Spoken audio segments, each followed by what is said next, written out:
का नारा प्रधान जी 400 पार का नारा तो आप पूरे देश में मैं 6 था 7 स्टेटा में घूम का। शुरू में चुनाव चल रहा तो लोग भरम भी था। शुरू में संयुक्त मोर्चा की तरफ से हमारा निर्णय लिया था कि जहां जहां जिस जिस क्षेत्र में किसी भाई का प्रभाव है या जानकारी है वो वहीं पर प्रचार करो। मैं राजस्थान गया, महाराष्ट्र गया, तेलंगाना गया, कर्नाटक गया, बिहार और हरियाणा वहां पे इतने स्टेटा में मैं आपको नहीं बता सकूं। वो 400 पार नहीं, 200 भी नहीं आते। किस तरह का इसको प्रधान जी मैं सबसे पहले इन स्टेटों का नुकसान बताऊंगा अपना। बाकी तो हमारे साथी, क्योंकि संयुक्त मोर्चा एक वो संगठन है जिसमें हर स्टेट के 5-5 7-7 लीडर है। एक एक भी नहीं, 5-5 7-7। एक आदमी हो तो वो किसी पार्टी की तरफ बोलता हो, उसी तरफ उसके विचार आएंगे। राजस्थान की बताऊंगा मैं आपने। राजस्थान में 25 सीट थी, 25 की 25 बीजेपी जीत रही थी। ईब फिलहाल हालात ये थी, इलेक्शन में मैं वो कम से कम 1 हफ्ता रहा हूं। 7 सीट कांग्रेस, एक अनुमान बेनीवाल अपनी खुद की पार्टी बना रहा है, एक सीट इंडिया गठबंधन की तरफ से कामरेड लड़ रहा है अमराराम, एक सीट बांसवाड़ा की आदिवासी पार्टी है, बाप पार्टी बोलना उसने, भारतीय आदिवासी पार्टी, राजकुमार रोत लड़ रहा है। 10 सीट का कन्फर्म नुकसान राजस्थान में इनको। तो 15 मान रहे हो आप बीजेपी 15 बीजेपी की। अब आज आप क्या नाम है, महाराष्ट्र में गया मैं। महाराष्ट्र में 41 सीटें एनडीए जीता था। एनडीए जिसमें उद्धव ठाकरे भी था पिछली बार। उद्धव ठाकरे अब की बार इनके खिलाफ है। उद्धव ठाकरे की इनने पार्टी पाट के एक नाथ शिंदे बीजेपी ने ले ली। और शरद पवार पिछली बार कांग्रेस का था, अब भी कांग्रेस का है, उसकी भी पार्टी पाट के अजीत पवार इनने ले लिया। वहां एक अलग टाइप का नारा बन गया। वहां मराठी अस्मिता की लड़ाई बना रखी उन लोगों ने। 41 सीट एनडीए जीती थी। अब की बार कन्फर्म 20 से 25 सीटा नुकसान है इनको, क्योंकि उद्धव ठाकरे को कमजोर करने के लिए जो एक नाथ शिंदे इन्होंने लिया था, 1-2 सीट पे ही है। बाकी सारी की सारी उद्धव ठाकरे पिछली बार 18 सीटें जीता था। 18 तक घटदा को नहीं, 19 में संगो जी वो कांग्रेस गला है। कांग्रेस भी पिछली बार जो इनकी सीटें नहीं आई थी, कब गिनी चुनी सीटें 48 से 48 में 41 ये जीत गए। 7 सीटा पे थे। इसमें वो का बहुजन अगाड़ी भी था, एक प्रकाश अंबेडकर जी, उनका नाम है, हमारे अंबेडकर साहब के पोते हैं, उनकी भी पार्टी है। तो ये सारे मिला के 7-8 सीट जीते थे। अब की बार कांग्रेस भी अच्छा कर रही है। वहां अंदाजा यह है 20 से 25 सीटें नुकसान में जा रहे हैं। फिर अगला आ गया आप क्या नाम है, कर्नाटक। कर्नाटक में हमने हुबली में पीसी भी करी, मीटिंग भी करी, बहुत से नेताओं ने मीटिंग भी करी। 24 लोकसभा के सांसद थे बीजेपी के पिछली बार। अब की बार ठीक इलेक्शन का तय मौका आधा चरण तो लिया था, आधा और। आपने एक सीडी स्कैंडल सुना हो, देवगौड़ा का पोता का, वो भी अपना एक रोल प्ले कर रहा है और वहाँ कांग्रेस की सरकार आ रही। वो सारी चीजें मिला करके 15 सीटों का कन्फर्म नुकसान वहां हो रहा है इनका। 24 में तो 8 या 7 सीट ही बीजेपी जीत सकती है। अगला स्टेट तेलंगाना में तो इनकी 4 थी, 4 की 4 हैं, बस इतना फर्क हुआ, बीआरएस की जगह कांग्रेस की सीट आई। वो दक्षिण भारत में एनडीए को फायदा भी हुआ है। चंद्रबाबू नायडू पिछली बार बिल्कुल स्वीप कर दिया था, जगन रेड्डी जीता था। अब की बार चंद्रबाबू नायडू के 8-10 एमपी बनने लगे रहे। केरला में तो इनका कोई खाता ही नहीं। आगे बिहार में लगभग 10 से 12 सीटों का इनका कन्फर्म नुकसान है। लालू वाला छोरा बहुत अच्छे, वहां अलग तरह का इलेक्शन है। जो अपना हरियाणा का है ना, इस हिसाब से वहां सोचते ही लोग। वहां तो दलित, महादलित, पिछड़ा, अति पिछड़ा, अगड़ा, अगड़े में भी 2-3 कैटेगरी, छब्बे में नहीं आंदा उड़े तो जाने के बाद आम आदमी का बस की बातें नहीं समझना, वहीं के लोगों से पूछना पड़ा है। हालात ये है कि नीतीश कुमार का बार बार पार्टी बदलने से जो उसका अति पिछड़ा वोट होता था नाराज है। और वो एक बिहार के अंदर बहुत बड़े नेता हुए हैं कर्पूरी ठाकुर जी, उन्होंने बढ़ाया था पिछड़ा वोट बैंक का एक बड़ा नेता रहा है, जिसमें 2 कैटेगरी भी नहीं, उसमें सिर्फ पिछड़ा ही था। यादव भी उसी में मान्या कर दिया अपना आपने। तो वो कर्पूरी ठाकुर जी का बनाया वोट बैंक था, वो वोट बैंक इकट्ठा पड़ रहा है लालू की तरफ। तो उस हिसाब से हमने लावा, लालू का छोरा अकेला है 15 16 17 18 एमपी भी जीत सकता है, जिसके पास पहला थे ही नहीं। एक एमपी था सिर्फ 39 में, एक एमपी कांग्रेस का था 40 में, 39 इनके थे। तो और कांग्रेस के भी ओढ़े एक दो एमपी जीत के कदा उनका कामरेड भी है इसके। लगभग 15-16 सीटों का नुकसान बिहार में। बीजेपी जीतने लग रही है, उनका अपनी सीट ठीक काटने लग रही है, मगर जो बंटवारा में नीतीश कुमार कह रही वह सीट खत्म होने लग रही।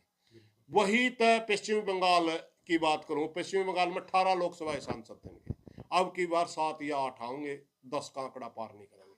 और ममता बहुत ही चालाक और चतुर नेता नजर आई। उसने बंगाल के स्थानीय मुद्दों पर चुनाव लड़ रही है, राष्ट्रीय मुद्दा होने नहीं दे रही है, कोशिश कर रही है राष्ट्रीय मुद्दे बनाने की, लेकिन वो सारा का सारा इलेक्शन कैंपेन स्थानीय मुद्दों पर लेगी और सारा बंगाल के हिसाब से चुनाव हो रहा है। वो जो ममता बनर्जी मतलब न्यू ला करते भाई 21 गठबंधन का हिस्सा होगी, 30-32 लोकसभा के सांसद लेकर आ रही। जो विपक्ष की जो पार्टियां है ना, विपक्ष की पार्टियां जो कांग्रेस के बाद दूसरे नंबर पर ममता बनर्जी की सीट आऊंगी। कांग्रेस से जहां 115 और 120 सीट जीतेगी ममता बनर्जी, 30 से 32 सीटें जीत के आ रही है। 20 से 25-30 जीत अखिलेश यादव, 25 के करीब स्टालिन लेके आ रहा है तमिलनाडु से। तो कुल मिलाकर के हमने जब सारे उस देश में घूमे, 80 से ऊपर 85-90 के आसपास नुकसान तो अकेला बीजेपी के, और सारा एनडीए का नुकसान लाओ तो 10 सीट का इनका फायदा भी हुआ। तो चंद्रबाबू नायडू का, इनका एनडीए का मोटा घटक दल था वो इनके पास नहीं है। उद्धव ठाकरे वो जा लिया कांग्रेस के साथ, दूसरा नीतीश कुमार था उसकी ताकत कमजोर हो रही है। इनका 1-2 सीट का फायदा उड़ीसा में हो रहा है, एक स्टेट बीजेपी का है, जड़ा खुद बीजेपी एक आधी स्टेट का जहां फायदा माना वो उड़ीसा में है बस, और पूरे देश में इनका नुकसान हो रहा है। और लगभग 80-85-90 भी उसके हैं, इतनी सीटें तो अकेली बीजेपी की घटेंगी। और सारा एनडीए मानना तो 100 से 110 सीट एनडीए की पिछली बार से घटेंगी, यानी 220 से 230-35 तक एनडीए निपट जाएगा। इंडिया की कितनी वैस है टोटल? इंडिया की बात मैंने आपने बताई, इंडिया का जो हमारा आंकड़ा है 115 से 120 के आसपास कांग्रेस आऊंगी, 30 से 32 आऊंगी इसकी ममता बनर्जी की। पश्चिम बंगाल में प्रभाव थी ममता बनर्जी का। हाँ पश्चिम बंगाल जितना 40 सीट है और 42 में एक दो कांग्रेस की इसके, बाकी सारा वही तो है 7-8 है, बीजेपी की सारी कल्ली वही जीता है। और 20 से 25 सीटें अखिलेश यादव जीतने लग रहा है उत्तर प्रदेश में, जिसकी 5 थी पिछली बार, 20 से 25 पर जा रहा है। और पिछली बार इसका मायावती का नुकसान हो रहा है, मायावती की पिछली बार 10 थी, अब की बार 2 आ जाएंगी या 3 आ जाएंगी, ज्यादा नहीं है उसकी। इलेक्शन पूरी यूपी में लड़ रही हो, बढ़िया तरीके वोट ले रही है, मगर जीत के कैंडिडेट 2 या 3 है उनके पास।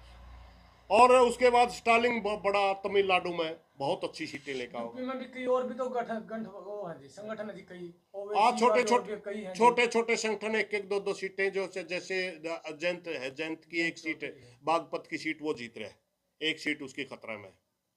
तो ओवैसी की पहले 3-4 ना ओवैसी की कभी नहीं आई इसमें यूपी में। तो कुल मिलाकर के बात यह है भाई, इंडिया गठबंधन 260-65-62 के आसपास जा रहा है, और ये रह रहे हैं 230-32 के खिलाफ। अब राज बनवाना जगन रेड्डी और बीजू पटनायक का। जगन रेड्डी 10 से 12 लोकसभा सांसद आएंगे इसके, और बीजू पटनायक के भी 10 से 15 सांसद आएंगे, 25 एमपी निर्णायक होंगे। ये हालात हो रहे हैं आज मतलब इस देश के। मतलब कुल मिलाकर और आगे इंडिया गठबंधन है, ईब तक की 2 चरण रह रहे हैं, और उसके इन 2 चरणों में क्योंकि हालात है, मैं आपने एक बताऊं, हरियाणा की आपने बात नहीं करी, हरियाणा 10 की 10 थी, 7 तो कांग्रेस ही जितने लग रही है, ठीक। आड़े भी इनके इसमें 7 की 7 दिल्ली में थी, आधी सीट घटने लग रही है।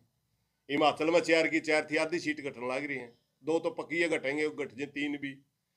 पंजाब में जो मिला था उसमें तो फाका मिलना नहीं, खाता खुल जाए तो खुल जाए, ना भी खुले। जी, जी, 20 सीटें यहाँ से 21 सीटें थी इनकी, और यहाँ से देख लो आप कितनी घटना लग रही है। 2-3 दिल्ली में घटेंगी, 7 हरियाणा में घटेंगी, 10 होगी, 2 इसमें हिमाचल में डाले, यहीं से 15-16 सीट घटने लग रही है 21 में। तो मतलब मानो आप पूर्ण बहुमत कौन सी उसका नहीं नहीं होगा? ना, अभी पूर्ण बहुमत नहीं है, लेकिन मुझे लगता है जो ट्रेंड देश में चल रहा है 10-12 सीटों का अगर और इंडिया इन 2 चरणों में जुगाड़ करने में कामयाब हो जाए तो इंडिया गठबंधन का शासन आ सकता है। एनडीए का नहीं आएगा, मोदी प्रधानमंत्री नहीं आएगा, ये कन्फर्म है।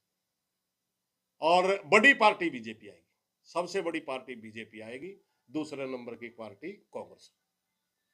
कांग्रेस को बहुत बड़ा फायदा हो रहा है, 44 लोकसभा सांसद थे इनके, ये तो डबल से ही ज्यादा चलेंगे, क्योंकि कांग्रेस को दक्षिण में बहुत अच्छा फायदा हो गया। तेलंगाना में इनकी सीट नहीं थी, तेलंगाना 10-12-15 भी है इसके। तेलंगाना में इनकी क्या नाम है, कर्नाटक में सीट बढ़ रही है, केरला में न्यू के न्यू ले रहे हैं, 50 के लगभग सांसद आने लगे इनके दक्षिण। प्रधान जी थोड़ा फैक्ट पे बात करांगे। 400 पार का मतलब नारा दे रहे हैं, क्यों लगा है कि 400 पार ही बोल रहे हैं, इतनी कम आने लग रही है? कारण की क्या है, क्यों लोग पीछे हट रहे, क्यों नाराज हैं? 400 पार का नारा इनने अपने वर्करों के लिए, जनता को मूर्ख बनाने के लिए दिया था। 400 पार तो इनने न्यू दिया था। अब भाई 400 पार कहोगे बहुमत तो आ ही जाओगा फिर, ते तारे वर्कर सारा अंडे जाएंगे। लोगों का 5-10% एक ऐसा वोटर हो जो मौका बदला करे, उस वोट पे असर डालने के लिए इन्होंने 400 पार किया था। भाई अगर 400 कहोगे नहीं, कुछ तो लोग भ्रमित तो होंगे, 272 तो आए जाऊंगी। लेकिन अब की बार ये चुनाव अलग टाइप का हो गया। अब ये कांग्रेसी या इंडिया गठबंधन वाले या सोचे नहीं हमारी लहर है, लहर इनकी भी नहीं है। ये तो मोदी के विरोध का वोट है। मोदी ने इस देश के अंदर धार्मिक जहरीले नारे लाके 2 लाइन बना दी, एक चाहे तो मोदी का कोई हक है, चाहे मोदी का कोई खिलाफ है। अब हम किसी पार्टी में नहीं, संयुक्त मोर्चा किसी पार्टी में नहीं है, कोई नेता किसी पार्टी किसी स्टेज पे नहीं गया, मैं किसी की स्टेज पे नहीं गया, मैंने किसी का झंडा नहीं उठाया, मगर मोदी हराने के लिए प्रचार कर रहा हूं, 1.5 महीने से कर रहा हूं। इसी तरह संयुक्त मोर्चा के सारे नेता कर रहे हैं। ये अब की बार मोदी वर्सेस जनता का चुनाव है, और जनता जीतने लग रही, मोदी आने लग रहा, ये है सच्चाई। हालात अब फायदा तो देखो भाई, जो नजदीक का होया करे उसे का होया करे, जो फाइट कर रहा है राजनीतिक रूप से, एनडीए फाइट कर रहा है तो उसको फायदा होगा। शासन अब की बार एनडीए का आने लग रहा है, अब की बार मोदी जान लग रहा है, सच्चाई है। और मैंने पूरे देश में पहली बार ऐसा वोट पड़ता देखा, मोदी सोच रहा था कि धार्मिक नारे लाके तो मूर्ख बना देगा जैसे अनपढ़ लोग हैं। पहली बार देश में इतना शालीन तरीके से चुनाव हो रहा है, इसके सारे के सारे नारे लगाने के बावजूद यहां इतना सतर गिर गया। एक प्रधानमंत्री भाषण देते हुए कहता है अगर इंडिया गठबंधन का शासन आता है या कांग्रेस का शासन आता है तो आपके मंगलसूत्र को भी बांट देंगे। मुसलमानों के ऊपर अटैक करते हुए उनको घुसपैठिए बताने पे तुल गया। ये सारी की सारी जो भाषण की गिरावट आ रही है ना, ये गिरावट इसलिए आ रही है कि वोट नहीं पड़ रहा है इनके हक में, जनता इनके हक में वोट नहीं दे रही है, जनता इनकी सच्चाई समझ गई।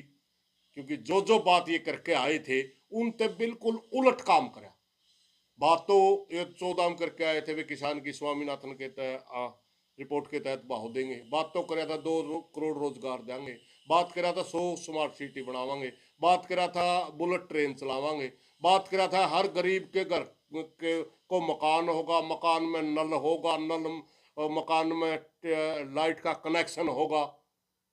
और अगर गरीब ने मकान मांगा तो देखो देश चांद पर जा लिया, किसान ने भाव मांगा देगा पाकिस्तान भूखा मरा है। बकवासबाजी करी, उन बकवासबाजिया में देश तंग हो गया, देश तंग होकर आज हालात। अच्छा एक और नया फैक्टर देखा, अपना हरियाणा में हमने कम मिला, पूरे देश में एक बड़ा नारा है कि संविधान को बचाना है। हमने गहराई से अध्ययन किया, संविधान के ऊपर वैसे बोलते तो हैं, क्या वास्तव में खतरा है? सोशल मीडिया का जमाना, आप भी देखो सोशल मीडिया के ऊपर जितने भी आरक्षण के विरोध में पोस्ट मिलेगी आपने, आरक्षण के विरोध में आरक्षण इस देश में बाबा साहब भीमराव अम्बेडकर ने क्यों दिया था? जो दबा कुचला वर्ग हमारा दलित समाज भाई हजारों साल तक मुख्य धारा से पीछे रह गया, उनको शिक्षा में आरक्षण दे दो भाई, थोड़ा बहुत आर्थिक रूप से संपन्न करने के लिए नौकरी में आरक्षण दे दो, ताकि एक टाइम ऐसा होगा सारे भाई बराबर हो जाएंगे, और सारे भाई बराबर होने के बावजूद फिर ये अपने आप इसकी जरूरत नहीं रहेगी। इसलिए जितनी आरक्षण के खिलाफ आपने पोस्ट पाओगे सारी की सारी सनातनी के नाम से पाती हैं, आरएसएस के लोगों की पाती हैं।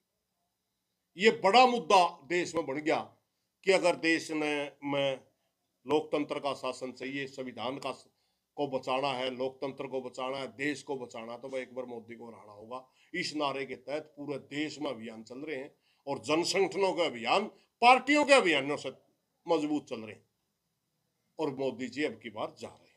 प्रधान जी कुछ फायदे तो बताने लग रहे हैं बीजेपी सरकार के मोदी के, कि रूस यूक्रेन युद्ध चल रहा था, और क्या कतर में 5-6 ने फांसी सजा हो थी, वह रुकवाई अपना देश में ले आए गए हुए हैं। अच्छा, एक राम मंदिर बनाया गया, राम लल्ला को ले आया गया, कुछ ये भी तो फायदे बताए गए हैं। 370 तोड़े गए, 370 तोड़ी गई है, जनन का पत्थरबाजी बात सुनो, इस तरह बर्ताव होगा। इनका कोई फैक्ट है? यूक्रेन रूस युद्ध तो भी चल रहा है, कौन सा पप्पा ने रुकवा दिया? रही बात कतर वाली, इंडियन नेवी के अफसर ने पकड़ गया, बड़ा देश के लिए शर्म की बात हुआ।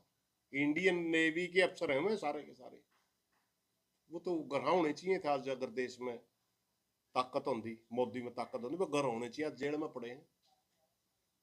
रही बात 370 की, चलो एक टाइम हो सकता उसका फायदा भी हो देश को, मगर 370 तोड़ने से क्या उसके वहां के आज भी उग्रवादियों का मुकाबला चल रहा है, उस समय भी उग्रवादियों का मुकाबला चला करता। इसकी कौन सी नई उपलब्धि इसमें? चांद पर चला गया वो, इसरो इसने बना था रे।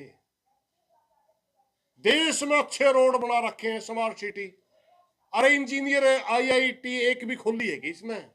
अच्छे डॉक्टर देश में आईआईएम एक भी खोली है कि? सिर्फ लोगों को मूर्ख बना। ठीक है, मंदिर बनाया, पहली बात तो मंदिर सुप्रीम कोर्ट के आदेश से बनाया, खुल के कह के दिखा बीजेपी क्या हमने बनाया है। फिर इस बात का इंतजार क्यों किया कि सुप्रीम कोर्ट का फैसला क्या लोकसभा में प्रस्ताव लेके बनाया? सुप्रीम कोर्ट का सहारा लेकर बनाया ना, सुप्रीम कोर्ट ने बनाया, चलो मान ले, फिर भी बीजेपी ने बनाया। धर्म एक व्यक्तिगत आस्था होती है, इसका राजनीति से कोई लेना देना नहीं होता। मैं हिंदू हूं, मेरा जी करेगा मैं मुसलमान भाई जो मस्जिद में जाओ उसकी भी कदर करूंगा। मैं हिंदू हूं, मेरा दिल करेगा मैं हनुमान न मानूंगा, मेरा दिल करेगा लक्ष्मी न मानूंगा, मेरा दिल करेगा मैं श्री राम न मानूंगा। कोई मस्जिद में जाओगा, कोई सरदार भाई गुरुद्वारा में जाओगे, ईसाई चर्च में जाओगे, ये इसका राजनीति से क्या लेना देना है? और बस एक मंदिर बन गया, सारा हिंदुआन तो रोजगार भी मिल गया, रोटी भी मिल गई, तेल भी सस्ता हो गया, सारा कुछ मिल गया बस मंदिर बनने से। मेरे भाई, राजनीति विकास करने के लिए होती है, राजनीति रोजगार पैदा करने के लिए होती है, अच्छी शिक्षा के लिए होती है, अच्छी स्वास्थ्य के लिए होती है। मंदिरों का काम पुजारिया ना करना हो, पुजारी कर लो, राजनीति का मतलब नहीं होता। एक बार भी नहीं, मतलब मुंह से बोलने के लिए शिक्षा, स्वास्थ्य, ये महंगाई के बारे में। शिक्षा डॉक्टर भीमराव अंबेडकर ने कहा था, शेरनी का दूध है शिक्षा, जिसके भी अंदर जाएगा सवाल करेगा। सवाल तो अगले जानते ही नहीं। भी भारतीय जनता पार्टी आरएसएस से निकला हुआ संगठन है, और आरएसएस ने जब देश आजाद हुआ हमारा तिरंगा नहीं अपनाया था। उन्होंने कहा था कि अधूरी आजादी है, तिरंगा के तहत जो मिली है, भगवा के तहत अगर आजादी मिलेगी वो पूर्ण आजादी होगी। 40-45 साल तक आरएसएस के दफ्तर पे तिरंगा नहीं फिरा। ये लोग आरएसएस मनुस्मृति को मानती है, वो कहते हैं संविधान की जरूरत नहीं है, मनुस्मृति हमारे पास शासन करने का सबसे उचित ग्रंथ है। मनुस्मृति जाति के आधार पर मनुष्य में भेदभाव करती है, संविधान बराबरी की बात करता है, इसलिए ये मनुस्मृति को मानने वाले लोग हैं। ये तो मनुस्मृति लागू करना चाहे संविधान तोड़ के, मोदी जी की एक खास बात है जिसकी वो ज्यादा नहीं दिखाओगा नहीं।